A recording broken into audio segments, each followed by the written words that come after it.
And for more perspective on China's trade policies, CGTN's Rachelle Akuffo spoke with Yan Liang.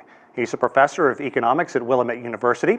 She begins with the key highlights of the government work report and the 14th five-year plan. I think the general theme is that China is going to continue to open and engage actively in global trade. So I think Premier Li Keqiang mentioned a few things. One is to promote the U.S.-China trade ties based on mutual respect. And he also talked about promoting China, Japan, South Korea free trade negotiations, promoting the conclusion of the China-EU investment agreements, and also talking about actively considering joining the CPTPP. He also mentioned that China is going to continue to promote trade by hosting, a series of Import-Export Expo, China Import Expo, and many of these exhibits to promote China's imports and exports. And finally, I think it's important to note that he also talked about launching more pilot programs for service opening, as well as high standard free trade zones. And so speaking of that, then let's break some of that down. We know that China is also emphasizing dual circulation as it implements all these other goals as well. How do you see that affecting trade?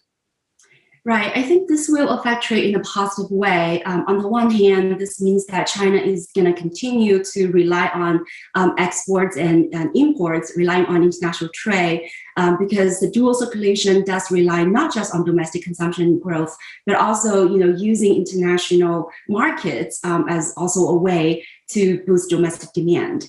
But more importantly, I think by way of boosting domestic demand, especially consumption demand, China is going to contribute to global trade by importing more high quality and more diverse bundles of consumer goods and services for its rising middle class consumers.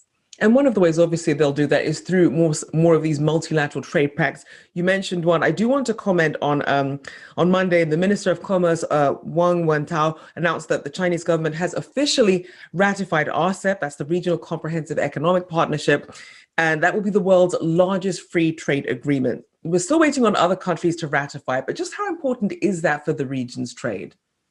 I think it's very important, as you know, that last year, the ASEAN countries now overtook the European Union and become the largest trading partner with China. So I think this regional trade agreement is very conducive for more integrated and larger scale of trade between China and its neighbor Asian countries.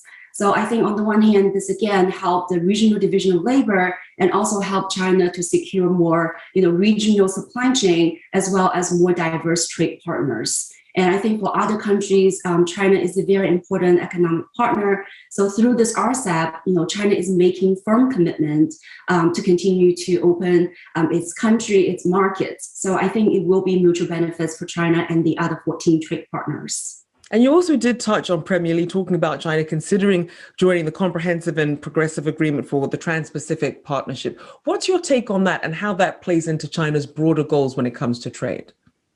Right. I think we should not underestimate China's commitment and its serious consideration to join the CPTPP, as we know that China is committed to foster this more, mutual, beneficial, and more equitable, global governance system, especially in trade. This sort of trade agreements does require a lot more, I would say, reform and opening on China's part, especially when it comes to environmental protection, labor practices, and further opening in some of the sectors in services. So I think it's important to know that, China is not a, complete unchanged country. China does continue to reform and open. I know that many critiques point out that, after China's accession to WTO has made slow progress, but we have to understand that, China is building its market economy. It only has 40 years after its reform and opening. It takes time for China to establish the market institutions. So I think, China will continue with its gradual and step-first opening, but hopefully, this process will, again, produce not just benefits for China, but also other countries as well. And as you mentioned, it is important to remember that that 40 years of opening up, 40 years in the timeline of an entire nation, clearly a very short amount of time, and China has made a considerable amount of progress. I want to now look at China's innovation and development goals. With that in mind, what perhaps new destinations or new trade partners might China want to seek out? Right. So innovation is really important in this 14th five-year plan, and also to China's 2035 goal. China has identified 8 core industries that it's going to continue to promote and secure, given the global supply chain disruptions and also given the rising geopolitical risks. So I think it's interesting that both China and the United States both are trying to build up their supply chain and secure the core parts, the key elements of that supply chain, including in the high-end manufacturing production capacity, and rare earths and other minerals. So I think for trade, we'll see more competition, especially in technology.